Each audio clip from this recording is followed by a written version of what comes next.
You are about to write your NG2 or your IG2 practical project, and you need to choose a workplace to base it on. So let me talk you through how you choose your workplace. We're going to talk about things like the size of the workplace. Is it a big one, a small one, part of the workplace? We'll talk about the hazards and the hazard categories. We'll talk about anonymity of the workplace, and also what to do if you do not have a workplace. What if you're unemployed and you don't have anywhere to do it on? I'm going to tell you about all of these things. Firstly, let me reassure you, nearly all workplaces are acceptable.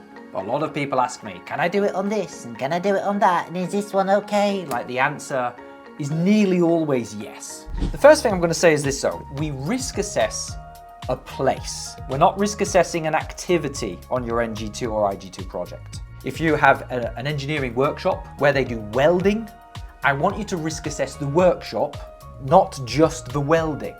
Now in real life, sure, you can risk assess welding, but that's not what the project's about. This NEBOSH project is about risk assessing a place. So choose a workshop or choose the whole business, choose the building. One of the most important things is that the place that you choose has to have enough hazards, and the hazards have to be varied. The NEBOSH criteria are that you have to have a minimum of 10 hazards, and those hazards have to be chosen from at least 5 hazard categories. In real life, both me and my colleagues at NEBOSH, we recommend that you have 11 or 12 hazards. That gives you a little bit of room for error. If 1 or 2 of your hazards have a problem, you still have 10 good ones, hopefully. Now, the key word there is different hazards. You can't have 10 noise hazards, 10 slip and trip hazards, 5 manual handling hazards, 2 slip and trip hazards, and then 3. No. We need to have some quite different hazards. So all 10, or really all 11 or all 12, should be very different from one another. And they have to be drawn from 5 different hazard categories, or at least, note the word at least. Most projects will have 8, 9, or even 10 different hazard categories.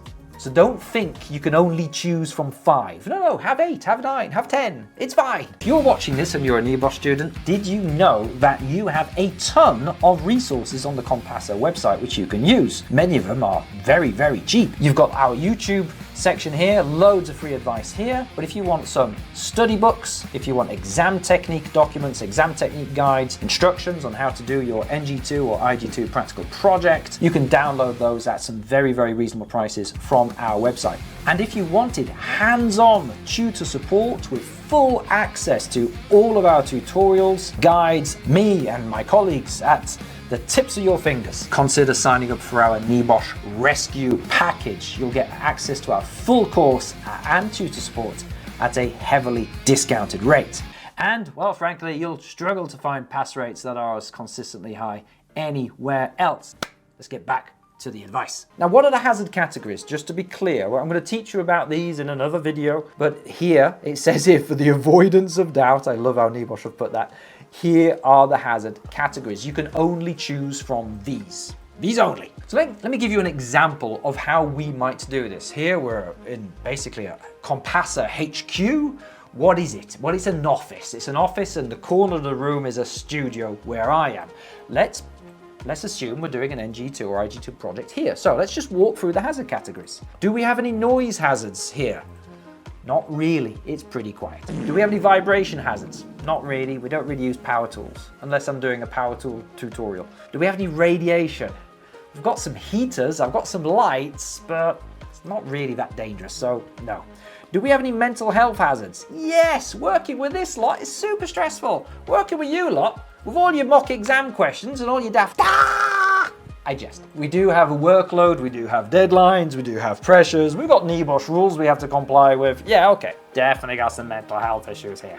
Do we have any violence at work? Only when I completely lose my rag, but generally no. I'm not doing very well so far, I'm in an office. I've only got 1 hazard so far. Substance abuse at work. Now, we can always use that hazard if we want to. Yeah, is there the potential that we drink too much? You know, take drugs? Yeah, I could employ someone one day who has that. Sure, let's put that down. We can use that one if we really want to. Do we have any work-related upper limb disorders? Ergonomics, workstation design? Yes, we use computers a lot. Yes, we do. And filming with cameras is sometimes quite awkward too.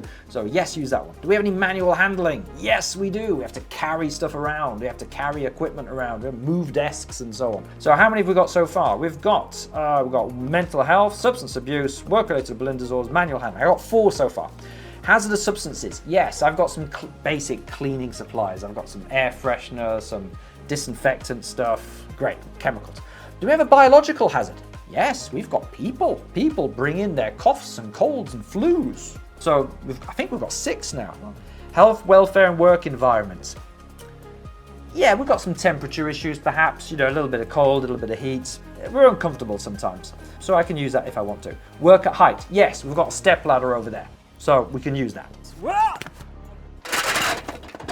Confined spaces, no, we have none of those. Lone working, yeah, I can use it if I want to. It's not my favorite hazard. Slips and trips, yes, I've got cables all over the floor here with the lighting, definitely got that. Movement of people and vehicles in the workplace.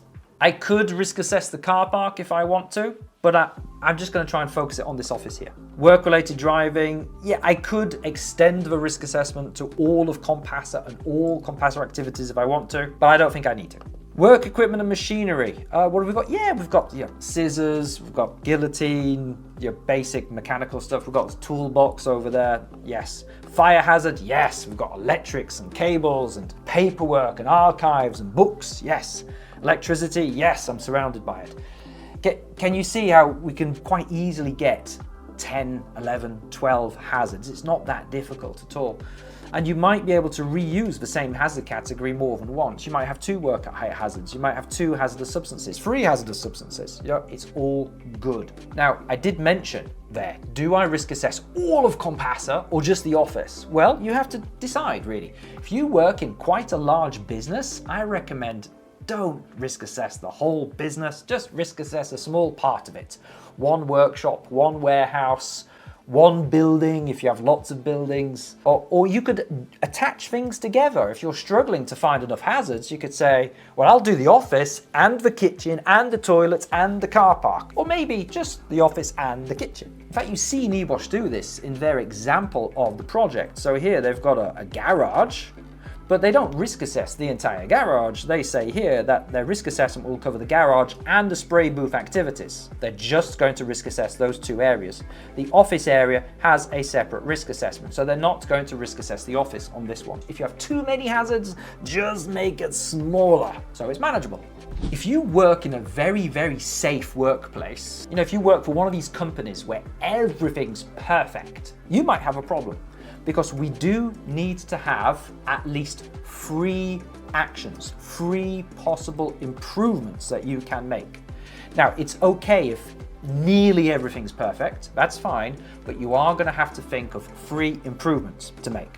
Because later, on your project form, you're going to have to justify some actions. You've got action 1, action 2, and action 3. You're going to have to think of 3 extra actions that you can take forward and then sell to the person reading this project. Now, there is more super important stuff I've got to share with you. Firstly, this does have to be a real workplace. You cannot risk assess the Death Star.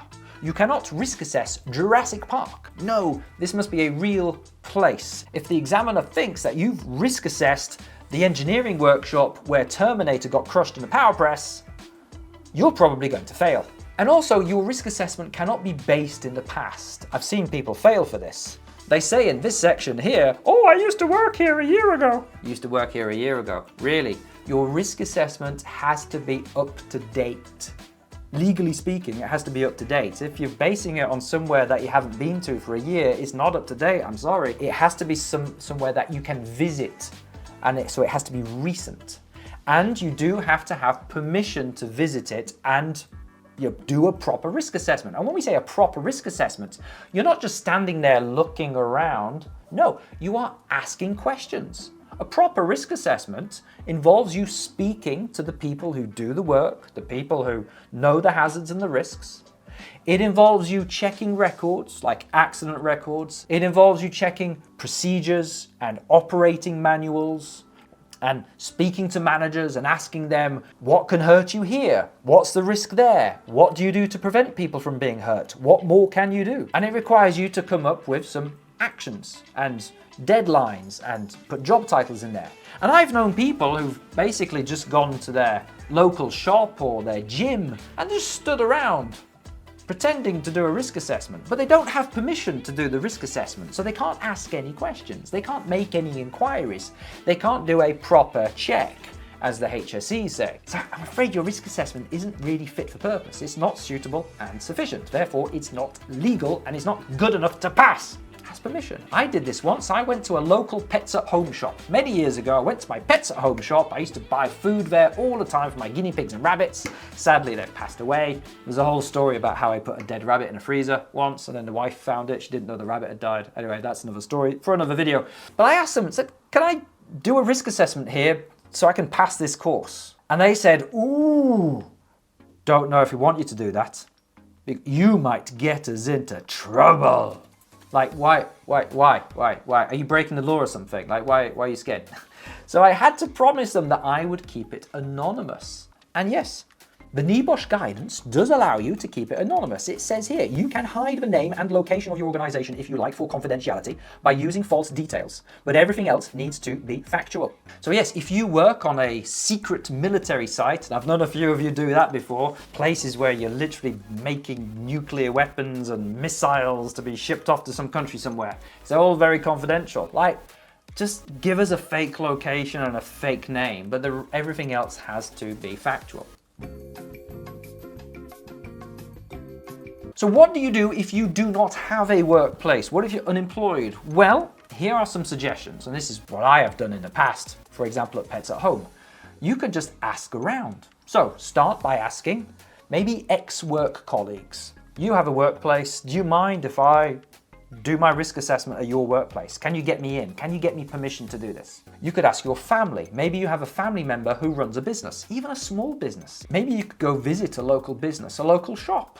Literally the local corner shop will do. As long as you buy a bottle of alcohol and a packet of fags, they'll probably let you do it. I've known one guy who was friendly with his local mechanic, and he just asked his local mechanic, I'm doing this course, do you mind if I do a risk assessment on your business? You've got lots of hazards here, and you're looking pretty safe.